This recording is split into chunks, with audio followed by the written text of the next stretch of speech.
I've been attached with the feeling of now waking up with you by my side.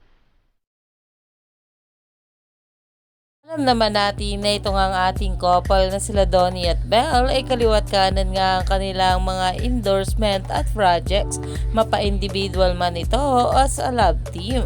Kaya naman ang mga bula ay patuloy pa rin nga ang pagsuporta, lalong lalo na nga at nakikita nga natin sa ating couple kung gaano nga sila kasupportive sa isa't isa. At narito na nga guys sa pag-uusapan natin. Alam naman natin na ang parents nga ng ating Donnie Pangilinan ay super boto talaga kay Belle.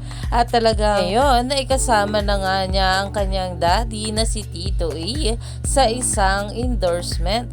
At narito nga guys sinasabing larawan ni Donnie at ni Tito E. Narito pa nga guys sinasabing caption ng Seiko Philippines. Time shapes character, values shape generations, as families gather together and traditions as passed on this Christmas. We see how King Seiko's story of heritage watchmaking mirrors in the relationship between parent and child.